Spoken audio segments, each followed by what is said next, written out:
Today is March 10th, 2026, and this is going to be my review for price action today. Okay, so I'm going to just kind of flow with this. It's going to be pretty short and sweet because I didn't actually trade today. No trades were taken. I didn't even look at price action today as a whole. So I'm just going to go over just kind of, this is all pretty much hindsight. I didn't really, but yeah, anyways. All right, so going into our higher time frame analysis, what do we have? Well, we have yearly cycle, sequential S&P with our Monday low, which we put in, taking, like I went over yesterday, we took out all of our immediate sell side draws in this big distribution lower we had yesterday, about 600 points, and we put in yearly cycle for our manipulation. Now, this has honestly a chance of being the low of year. This could very well be our yearly manipulation. We could just distribute higher after this. So going into each day, I'm going to be more bullish than bearish, obviously until proven otherwise, until we see another higher time frame reversal or we do something that causes us to drop lower. Anyways, yeah.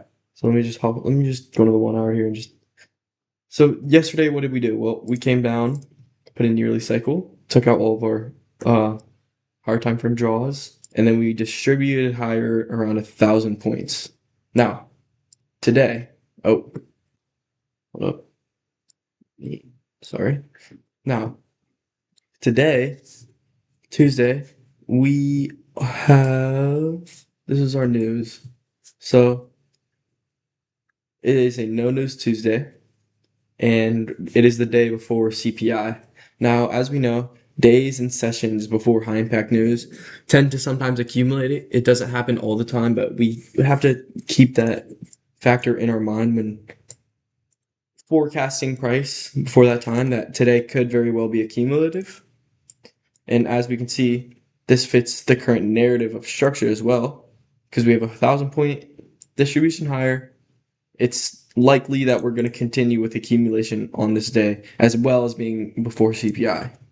So that's the first thing I really noticed. Second thing, um, let's just yeah, that's really just all of the higher time frame stuff. Took out all the draws, expanded 1,000 points. We could possibly be expecting accumulation. So let's go into our intraday here.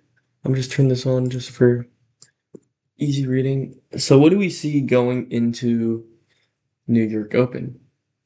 Well, going into 9:30, price looks like this. Pretty much accumulation, right? We have no sequential SMT at our lows.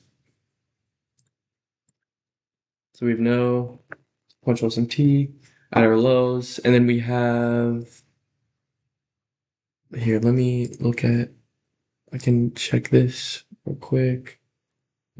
Daily cycle in 90. This is my pre-market, by the way. So we have daily cycle in 90 at the highs here.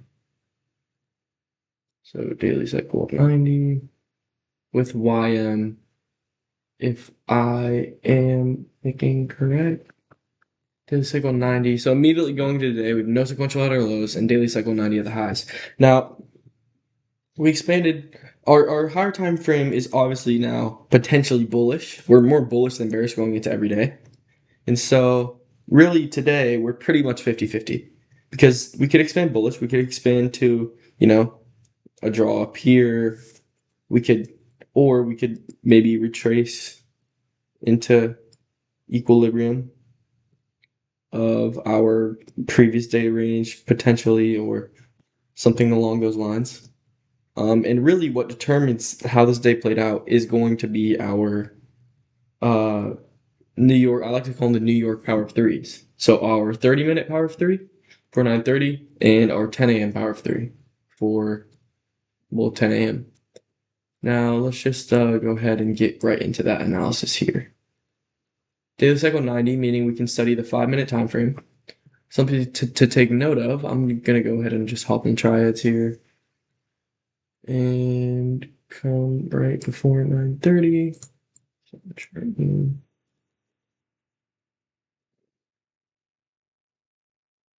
So coming into 9:30, we have, let me just go ahead and do that.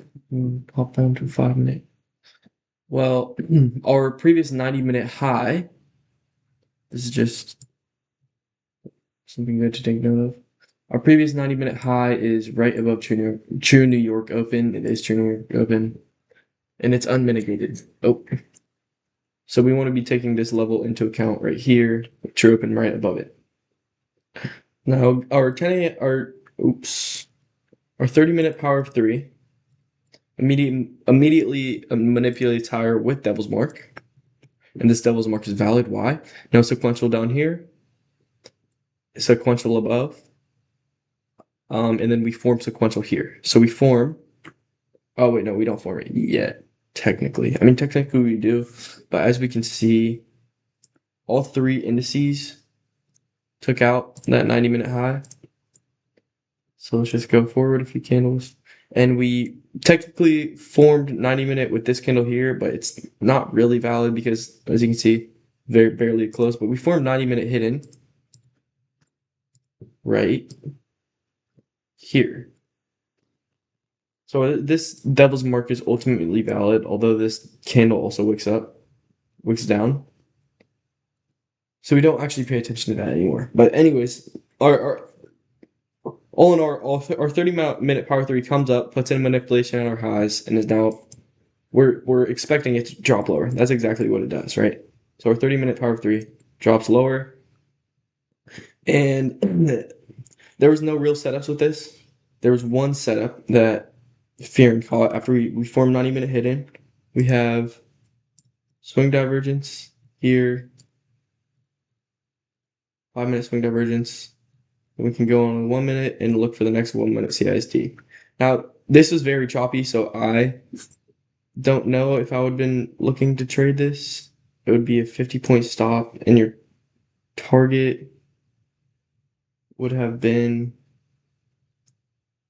low of day or no, this low here, and that would have gave you a 1 to 2 R. So it wasn't really in the question for me if I was trading this day. So what do we do next? We look for our 10 a.m. power of 3 to trade. Let's see how the 10 a.m. power of 3 played out. So with our 10 a.m. power of 3, we're coming down. A higher time frame for this. Oh shit, I just leaked it. But yeah, basically what happens within our 10 a.m. power of 3 is we open our 10 a.m. power of 3 here, right here. I'm gonna mark that out. So our 10 a.m. open is here. We immediately distribute lower, and we put in daily cycle with London's low. We put in daily cycle. We put in actually sequential with our low of day as well, because this wasn't our low of day. This was our thing. So we put in sequential with our low, or not sequential. We put in S&P with our low of day, and we put in 90-minute right here with this low to this low, and we put in micro right here.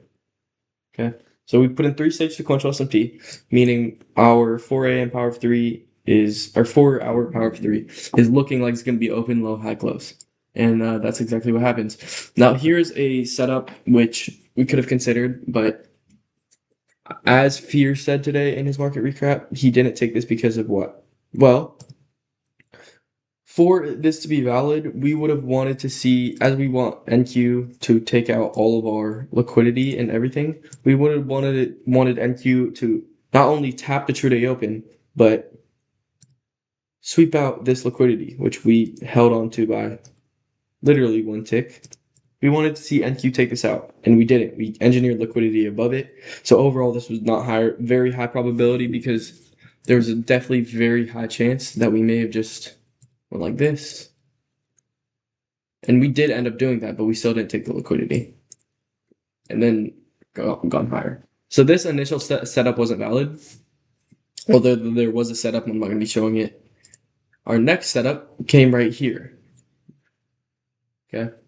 So 1024, what do we get? but we're distributing higher. We have our 5-minute CISD in place already. So we have 5-minute bullish structure. And we get a SMTF with Y I'm not creating a fair value gap, ES and NQ creating one. We then get a swing divergence within that SMTF, which is going to be our highest probability continuation entry. And then on the, one sec, sorry, right here. This was basically the same thing as the 1-minute CISD, but the 15-second CISD, which was at 25.016. So we long the 15-second CISD at 25. No. Sorry, 25.02, which was 2 points lower than that.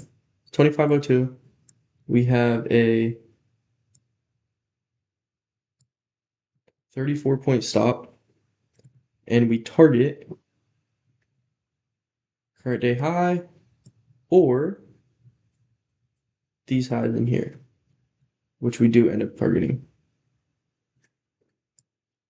And then, yeah, this setup ultimately ends up playing out to our draw right here. And so that's how we could have utilized the 30-minute and 4-hour power of 3 today. They're both pretty clean, and I like them a lot. So yeah, that's pretty much it.